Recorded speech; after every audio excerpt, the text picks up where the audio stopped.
Assalamualaikum warahmatullahi wabarakatuh. Selamat pagi semuanya. Di sini kami kelompok 3 dari kelas K2 yang terdiri dari Raisa Ramadi dan saya sendiri Giri Prasetyo.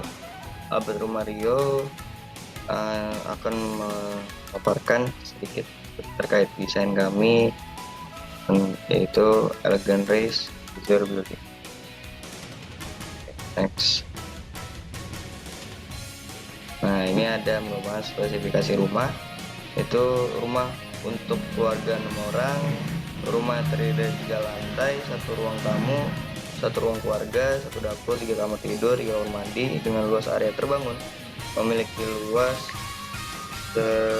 sekitar 132,62 meter persegi, dibangun di atas lahan seluas 300 meter persegi.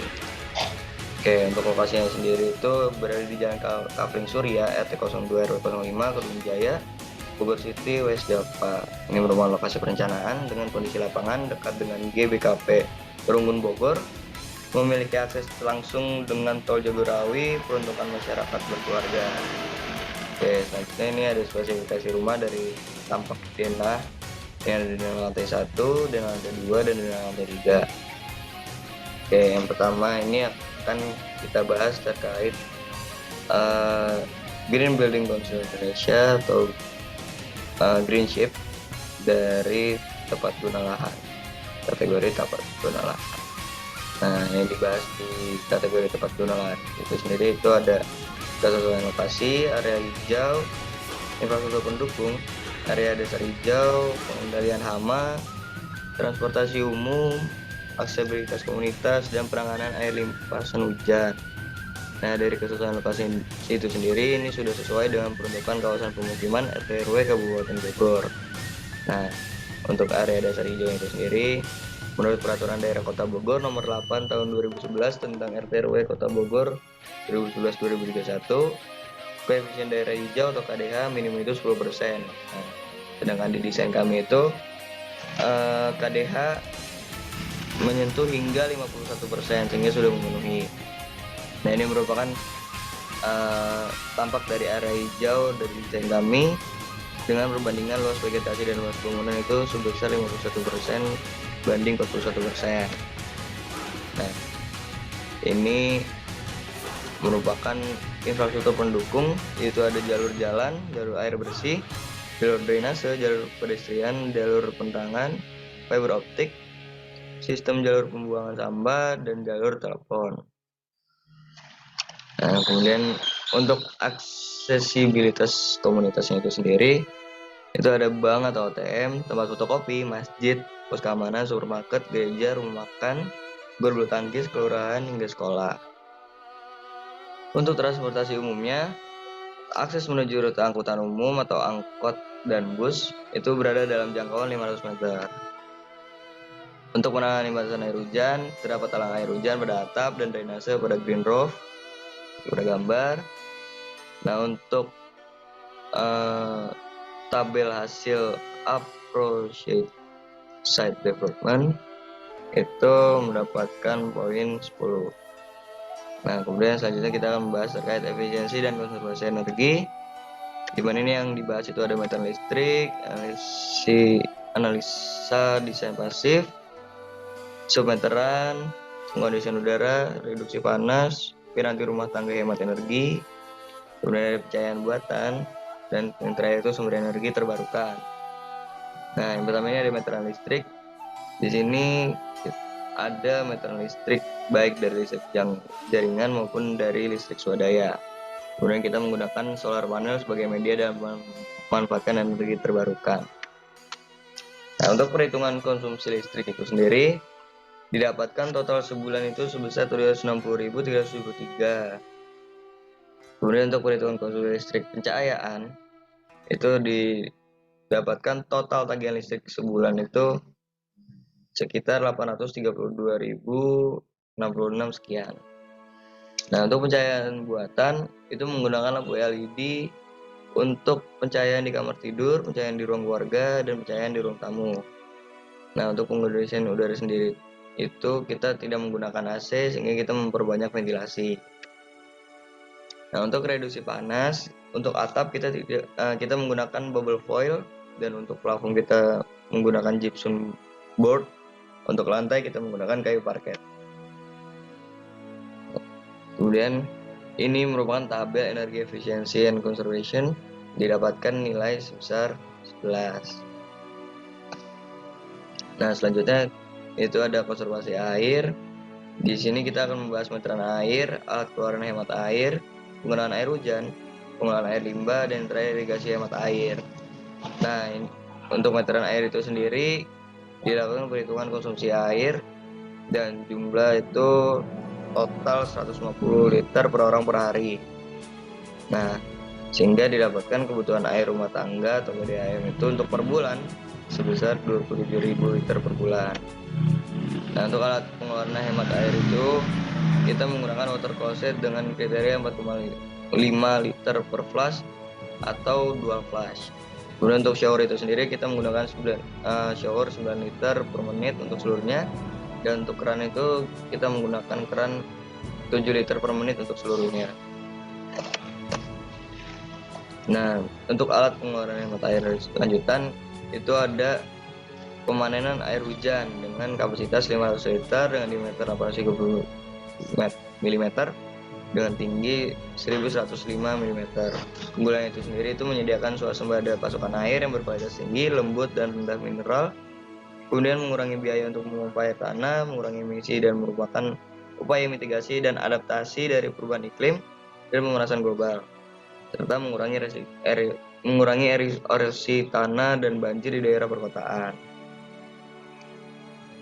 Nah, ini kemudian ada irigasi hemat air, di mana terdapat penyiraman air hujan atau PAH dengan keperluan itu untuk menyiram tanaman, untuk mencuci kendaraan dengan jumlah itu 420 liter per kebutuhan. Dan di sini PAH mencukupi kebutuhan air. Kemudian ada pengolahan air limbah. Di sini kita memasang grease trap di sink dapur seperti pada gambar. Kemudian kita menggunakan bioseptic tank. Nah, kemudian untuk tabel water conservation itu sendiri didapatkan total nilai sebesar 12. Kemudian selanjutnya kita akan membahas terkait siklus dan sumber material. Di sini akan dibahas terkait refrigeran fundamental, refrigeran bukan perusak ozon, penggunaan material bekas, material dengan proses produksi ramah lingkungan, kayu bersertifikat, material prafabrikasi, material dari sumber ramah lingkungan, material lokal, kemudian yang terakhir itu ada jejak karbon. Nah, yang pertama ini ada refrigeran fundamental. Di sini kita tidak menggunakan refrigeran klorofluorokarbon atau CFC, dan juga tidak menggunakan freon. Nah, dua-dua sesuai peraturan pemerintah melalui Departemen Perindustrian dan Perdagangan. Kemudian kita lanjut untuk material dari sumber dan prosesnya ramah lingkungan itu kita proses produksi memiliki sistem manajemen lingkungan, yaitu yang memiliki sertifikat Green Product. Nah, untuk kayu bersertifikat dan material itu kita mengambil bahan atau material itu dari pabrik Green Living Indonesia yang terletak di Jalan Kemang, dan juga PT Furni Jawa Lestari, di mana kedua pabrik ini menyediakan kayu bersertifikat dan material lokal. Selanjutnya ada material prafabrikasi, itu seperti askrate, batu merah, pasir halus, gipsum. Tujuan digunakannya material prafabrikasi itu untuk mengurangi limbah konstruksi di lokasi pembangunan sekaligus memudahkan proses konstruksi di lapangan. Ini merupakan tabel dari material resource and cycle, didapatkan nilai sebesar 8. Nah, selanjutnya ada kesehatan dan kenyamanan. Di sini yang dibahas itu ada non asbestos, siklus udara bersih, pencahayaan alami, minimalisasi sumber polutan, tingkat kebisingan, kenyamanan spasial, dan kenyamanan visual. Yang pertama itu ada non asbestos. Beberapa penelitian menyebutkan bahwa material asbestos dapat meningkatkan potensi atau menimbulkan kanker bagi penghuni rumah yang menggunakannya sebagai material bangunan. Maka dari itu kita tidak menggunakan asbes. Kemudian ada siklus udara bersih, itu lebih dari 75% dari jumlah luas ruangan reguler didesain dengan ventilasi silang. Kemudian memiliki sirkulasi udara untuk seluruh kamar mandi, dan yang terakhir itu memiliki sirkulasi udara keluar dapur. Nah, dapat dilihat pada gambar itu skema dari sirkulasi udara itu sendiri. Selanjutnya ada pencahayaan alami dan kenyamanan visual. Untuk pencahayaan alami didesain dengan menempatkan posisi rumah menghadap matahari terbit sehingga pencahayaan dalam ruang dapat terpenuhi. Kemudian minimalisasi sumber polutan dengan menggunakan cat yang mengandung kadar VOC yang rendah, berbahan dasar air dan tidak mengandung timbal, merkuri atau logam berat lainnya. Kemudian kita menggunakan kayu parket dan menghindari penggunaan aluminium. Selanjutnya dari tingkat kebisingan itu sendiri kita menggunakan Hilom Pester Insulation, merupakan insulasi yang dapat meredam suara dan panas yang dipasang pada kamar tidur dan ruang keluarga. Selanjutnya ada kenyamanan spasial. Di sini berdasarkan SNI 031733/2004, luas minimal rumah sederhana asumsi satu keluarga itu terdiri dari 4 orang adalah 36 meter persegi atau 9 meter persegi per jiwa. Nah, dari tabel indoor health and comfort kita dapat nilai sebesar 10. Selanjutnya yang terakhir itu kita akan membahas terkait manajemen lingkungan dan bangunan. Yang akan dibahas itu ada dasar pengelolaan sampah, desain dan konstruksi berkelanjutan, aktivitas ramah lingkungan, keamanan lingkungan, inovasi, desain rumah tumbuh, pengelolaan sampah tingkat lanjut, dan yang terakhir itu panduan bangunan rumah.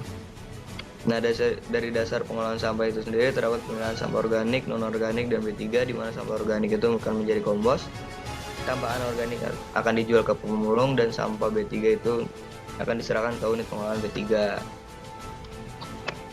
Nah, selanjutnya dari keamanan, kita akan memasang CCTV yang terkoneksi dengan HP dan pemasangannya itu terletak di dekat pagar rumah, seperti pada gambar. Nah, dari tabel indoor health and comfort itu didapatkan nilai sebesar 7.